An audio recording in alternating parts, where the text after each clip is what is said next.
everyone. I'm Rashmi Mangla. I'm back again with my organizational behavior lecture series. This is our 8th lecture of OB. And before starting, let me just give a brief introduction about myself. I'm Rashmi Mangla, working as an assistant professor for the BBA department of St. Andrews Institute of Technology and Management. The subject that I take up here is organizational behavior, and the topics that we'll be covering today are perception, importance of perception, learning, factors affecting learning, reinforcement and types of reinforcement.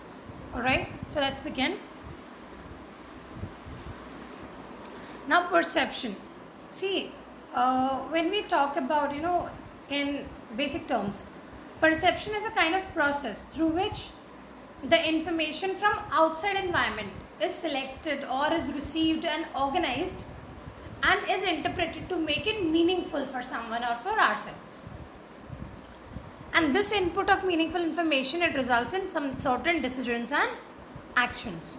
So that is a perception, when we take information from outside and we interpret it according to ourselves. So that is perception.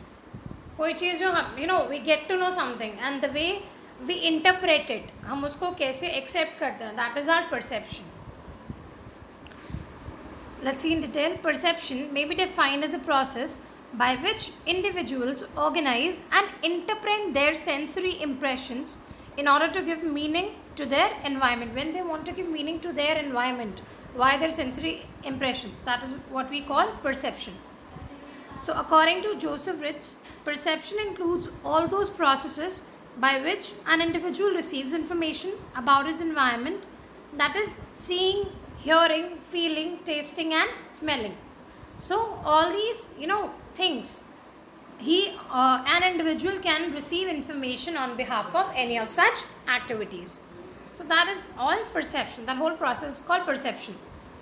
Now perception is basically a psychological process, and it is a manner, like the way a person perceives the environment and how it affects his behavior. That is all perception. Now we have, let's see the importance of perception in detail. See, perception is, it is very important in understanding human behavior, because every person perceives the world and approaches life problems differently. See, everyone, if somebody has told you something, you will interpret it in a different way and your friend can interpret it in a different way. That is why, why does that happen? Because everyone has their own perception. हो सकता है, if you have got to know something, you are taking it in a positive manner, but there is a friend of yours who's taken it in a negative way. So that is his perception and this is your perception. So everybody has a different perception. And to understand the human behavior, perception is important because everybody perceives different problems differently. Then, if people behave on the basis of their perception, we can predict their behavior in the changed circumstances by understanding their present perception of the environment. See, if people behave on the, the way they perceive, the way they interpret things, if they actually behave in that manner, then we can predict their behavior. That whatever there is changed circumstance, we can have a prediction about their perception. But at times people do not behave in that way. So in those cases, interpreting what the other person is trying to think or what the other person is perceiving, that is difficult. Then, now with the help of perception, the needs of various people can be determined. We can determine the needs of various people on the basis of perception. Why? Because people's perception is influenced by their needs. The perception gets influenced on the basis of needs of an individual. Then, perception is very important for the manager who wants to avoid making errors when dealing with people and events in the work setting. See, whenever a manager wants to avoid errors and whenever he wants to, deal with people and many other events, so that time perception is very much important, because we try to understand that how other people can perceive our decisions. वो हमारे decision को कैसे interpret करेंगे? We try to understand those things. And this problem, it is made more complicated by the fact that different people perceive the same situation differently. As I told you that different people have different perception. जो आपको चीज़ सही लग रही है, हो सकता है आपके फ्रेंड को चीज़ गलत लग रही है, because you both have different perceptions. So similarly, there are different people who perceive the things differently. And in order to deal with subordinates effectively, the managers must understand their perceptions properly. इसीलिए perception समझना important है for a manager. Then, perception can be important because it offers more than objective output. It ingests an observation and manufactures an altered reality enriched with previous experiences. Out of their previous experiences, perception offers an objective output. So these are a few importance of perception.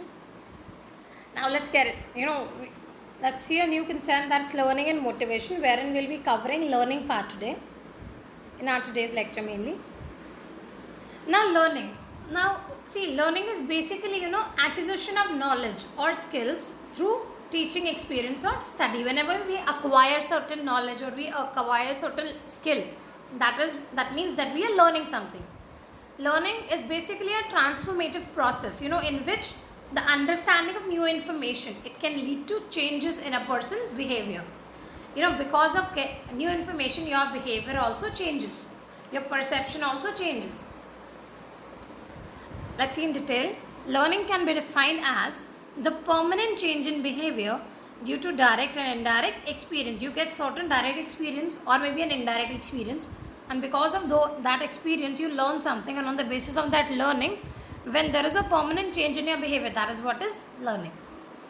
It means change in behavior, attitude due to education and training, practice and experience. Now this change in behavior can be due to you've got education, you've become educated, you've been imparted training, you've been given certain practice, and you've experienced a couple of things in your life.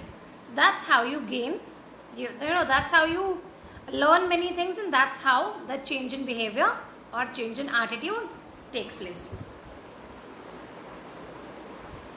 So according to E.R. Hilgard, learning is a relatively permanent change in behavior that occurs as a result of prior experience.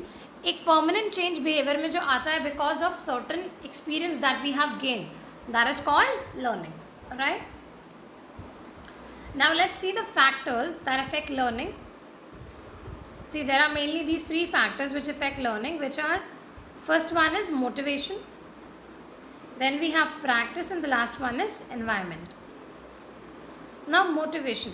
See, the encouragement, the support one gets to complete a task, to achieve a goal, is known as motivation. The support from maybe from your manager, or maybe from your team leader, or maybe from any of your heads that you get, or the encouragement that you get, that is called motivation. And it is a very important aspect of learning, as it adds a positive energy.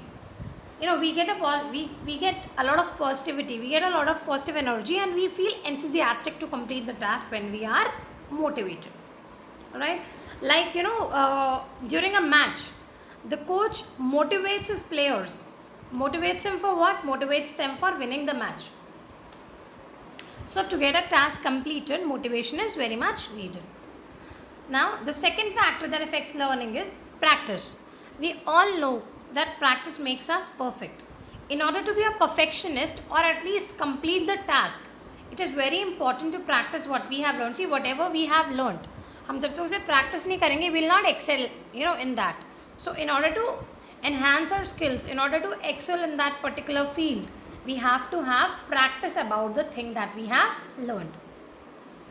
Then the last thing that affects learning is environment. See, we learn from our surroundings, we learn from the people who are around us, and mainly there are two types of environment from where we learn: the internal environment and the external environment. For example, like when a child is learning from home, from his parents or from his sibling or from the whole family, that is an internal environment for him. Whereas when he is sent to school and when he learns it from his teachers or from his friends outside, that is what is called external environment. Alright, and both the factors affect learning. So these were the factors affecting learning. And not only this, learning is nature of, if we talk about nature of learning brings about a change in behavior of the people. And change in behavior, it is, in most of the cases, the change in behavior that is brought, it is relatively permanent change. And this change, it must be based on some experience or some practice or training. Then we have reinforcement, the practice or experience, it must be reinforced in order for learning to occur. And the last thing that happens is learning is reflected in behavior. Once we have learned something, that gets reflected in our behavior. See, when you are a kid, you don't have much knowledge, but when you grow up, you are aware of so many things. You are aware about the outside environment. You are aware about your rights. You are aware about what you have to do in life. So learning is reflected in the behavior of an individual. As in when we get more learned, our behavior constantly keeps on changing. So these are the natures of learning. Now let's see the next concept, which is reinforcement. Now the term reinforce, it means to strengthen and is used in psychology to refer anything stimulus which strengthens or increases the probability of a specific response. See, anything which strengthens us, anything which increases our probability, it is called to reinforce. And the concept of reinforcement means getting the work completed by giving some incentives or rewards to that certain person. See, whenever we give certain reward or in order to get our work completed, that concept is called reinforcement. Alright, and there are various types of reinforcement. We'll be seeing the major ones. The main types of reinforcement are 4 types, which is positive reinforcement, negative, punishment and extinction. Let's see them in just little detail. See, positive reinforcement is like when you are praising somebody or when you are giving reward to someone, in order to motivate them to get the work completed. That is a kind of positive reinforcement. Whereas negative reinforcement is the opposite. See, negative reinforcement is that when somebody is talked in a when you talk to somebody in a negative way, when a negative response is given to somebody, that is a kind of negative reinforcement. For example, imagine a teenager who is constantly nagged by his mother to take out the garbage week after week, or after complaining to his friends about the nagging, what he does finally is he finally one day performs the task, and to his amazement the nagging stops. So the elimination of this negative stimulus is reinforcing. See, although mother is nagging, that is a negative point, but why is she nagging? To get the work completed. So negative reinforcement is also done to get the work completed, but the work is getting completed by giving a negative effect of something. Then the third one is punishment. Now punishment refers to adding something aversive in order to decrease in behavior. You're not only having a decrease in a behavior, but you're adding something more averse than that. And the most common type of this is disciplining. Example, like spanking a child or just slapping him for misbehaving. That's a kind of punishment. And the reason we do this is because the child begins to associate being punished with the negative behavior. He associates it with the negative behavior. So the punishment is not liked, and therefore to avoid it, the child will stop behaving in that manner. So in order to stop that negative part of a child or stop that negativity of work, at times punishment is required. Then the last one is extinction. When you completely remove something in order to decrease a behavior, this is called extinction. Like you're taking something away so that a response is decreased. So when you completely extinct it, कोई चीज़ बिल्कुल ही completely taken away होती है, that's called extinction. So these are the 4 types of reinforcement. That's all for today. Let's see the questions based on today's concept. Define perception and explain its importance. Explain the factors affecting learning. What do you understand by reinforcement? Explain its types. Stay tuned for more upcoming lectures. Thank you.